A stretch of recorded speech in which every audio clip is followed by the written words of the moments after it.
right, Jacob. Let's talk a little bit about. Basically, we're going to talk about waves in the context of like understanding what this part is in the notes. Like, what is this? Because honestly, if we can get through this, the whole interferometer thing works out pretty well. Anyways, I'm just going to give you a basic idea of like what we mean. We call it a plane wave. I'm going to give you an idea of sort of like what that means. And before we do that, we need a little bit of background on complex numbers, just to get a little bit of a refresher. This is going to go pretty fast, but you could like watch it again or whatever you need if you want. So complex numbers basically look like a plus bi. And we're going to classify complex numbers by their sort of like real part, that's like RE, and their imaginary part, that's like the BI part. And so in some sense, we can just sort of just talk about the real part, just talk about the imaginary part. That's going to come into play in a little bit later. And then we also have this thing that we actually did in the math chat, and I don't remember if you were there or not, but it's really neat. It's called Euler's identity, which is really the crux of what we're going to talk about. Is Euler's identity just says if you have e to the I theta, where I is like the square root of 1, it's our sort of like traditional imaginary number guy. That's actually the same thing as saying cosine theta plus I sine theta, which is like this, it's this crazy idea that you could take like a complex exponential, that's this part, and write it out in the exact same way using sines and cosines. There's actually a really neat like unit circle argument to be made here as well, where if you consider the unit circle, right, circle radius 1, you find some point on the unit circle. We'll take like a point, we'll take a pretty easy one, let's say like this point. If we're looking at the complex plane, right, well that point is on like the I axis, right, because the I, this axis is always like the imaginary part, and this is the real part. So I know that this point is like 0, I, but if you think about it in terms of this cosine theta plus I sine theta, well this theta is pi over 2, and if you do cosine pi over 2 plus I times the sine of pi over 2, like Euler's formula tells me, the cosine of pi over 2 is 0, the sine of pi over 2 is 1, so I get that it's actually I, which kind of checks out because that's that point that I was looking for. So Euler's identity is a really neat link between like the unit circle and these trigonometric functions and exponential functions. And this is actually going to be really big. It's actually huge in like physics and optics in general. It's especially important in quantum mechanics because we can take these waves, as we're going to see, and we can write them as complex exponentials, this e to the I theta form, and that actually makes it a lot easier to deal with. Okay. So let's talk for a second. That's all we need for complex numbers. We're going to come back to that stuff in just a second. So let's talk about waves in general. All right. So we know from maybe pre-calc or maybe even algebra 2. I don't exactly remember when we talk about it, but if you wanted to like write the equation for a wave out, right? I got to draw my axis somewhere else. That's not great. Here, right? We have functions that give us like these waves, like that. Sure. And in general, it's like cosine theta. But what we found is like, okay, well, there's some modifications we can do to these waves, and we can see like certain properties kind of shake out. So you could end up with something like, let's go over here. You could say like, well, okay, what if I wanted to look at like a cosine theta? Well, that changes my amplitude, right? So that could make my wave taller or shorter. And we could actually change the wavelength. I'm going to try to do one in blue with maybe like a shorter, same amplitude, but maybe like that's just phase shifted. This is going to be difficult. Let me see if I can try this again. So like a shorter wavelength. So it goes like So we have like more ups and downs, right? That has a shorter wavelength. And if you want to change that, you could just do like cosine. You just multiply some number times theta. And this can actually change your wavelength. And in optics, in like visible light, the wavelength corresponds to the color of light. So like red has a longer wavelength and blue has a shorter wavelength. I don't know about that, but that's like the properties of light are based on like its wavelength. Okay, but you could also do a phase shift, right? Like you could actually like take this my blue function, and if I wanted to like move it over a little bit, the same one, but maybe just move it to the right just a little bit. So you'll notice I haven't sort of messed with the distance between the peaks, the actual wavelength.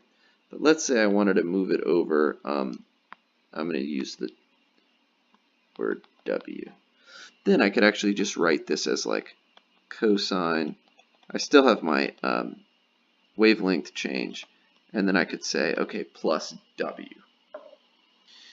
Then maybe let's say I wanted to move it by another W, right? Like I wanted to move it like this much more. And then I wanted to move it again that much more. And then I wanted to move it again that much more.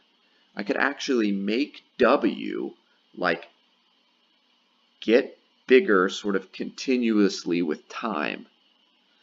If I did that, I would end up with something that looks like this, and this may seem a little confusing, but like think about this. This is just, this term here on the right is just my phase shift, and the phase shift, I want to do a minus, I'm sorry, because I wanted to shift it to the right. It's not really that big a deal, but it's going to drive me crazy. So if I wanted to phase shift this sort of like continuously as time evolves, that's actually going to move my cosine wave to the right as time gets bigger, right? As like time goes like, I don't know, to the right. So what we kind of found out is if I take this phase shift and I just pretend that like my phase shift is based on time, this whole wave is now going to travel to the right. And that's actually just like what we see with like light waves, or actually really any kind of waves, because they don't just like go up and down with these oscillations like we have with cosine, but they actually like move through space, right? Like light travels from the sun to the earth, so it like moves to the right.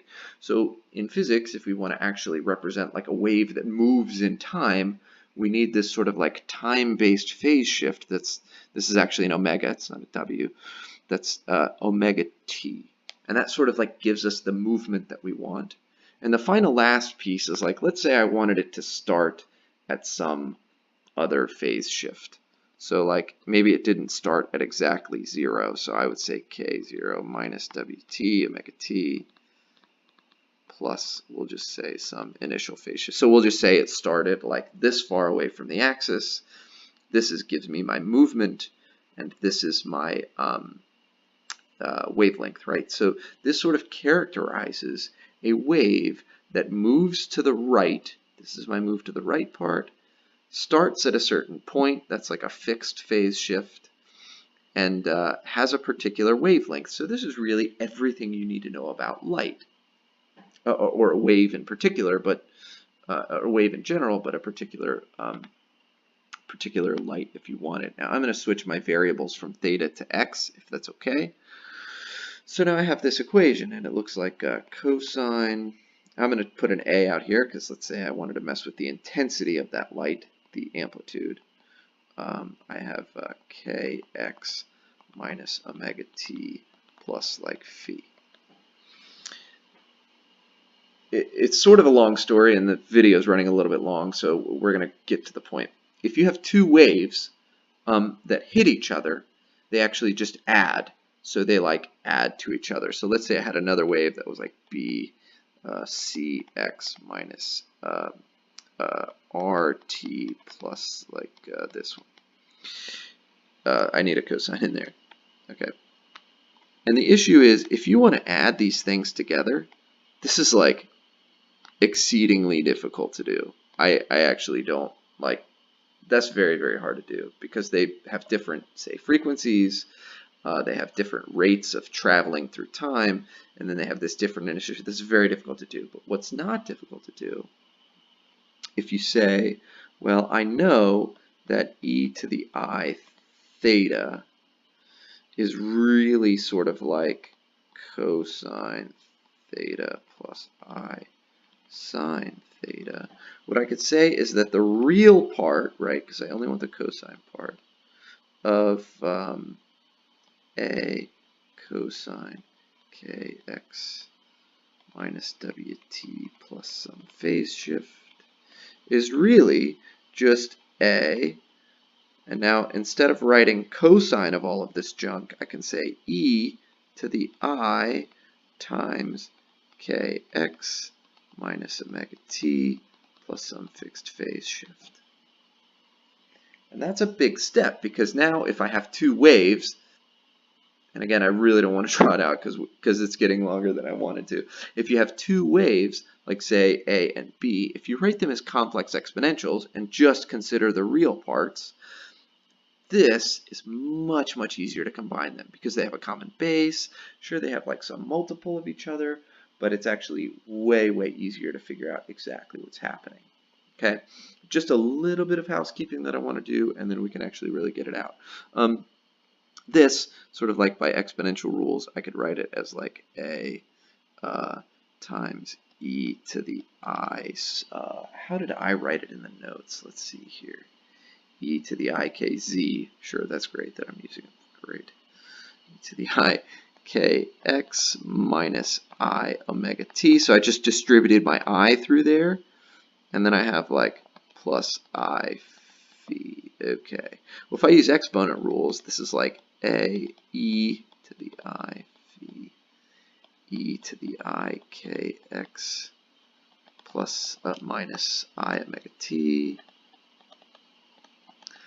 And actually what we found is like, okay, well, this is like a mess, but this is just some constant, right? This was my fixed phase shift, so that doesn't change. I is just a number, E is just a number, A is just a number, so now I'm going to say A0 e to the I kx minus I omega t. And if we just consider the real part of that, well, like what we know, right, that's just like some wave that has like an amplitude determined by that. It's got like a wavelength that's determined by k, and like a speed that it travels through time based on w. But this representation is a lot easier. And so if you go to a Fabry-Perot interferometer, which basically takes light in, bounces it around a couple of times, and some of the light escapes, if you consider the incoming light as this wave, right, that's got a frequency and a speed, well, maybe speed is the wrong term, but that's actually a little more complicated than I want to talk about. But it sort of like evolves in time, phase shifts to the right like that, and has a wavelength like that. That's sort of how you calculate it. And this is sort of the geometric series part, but we can talk about that a little bit later. That's the basic idea behind traveling plane waves in exponential form. All right, thanks for watching.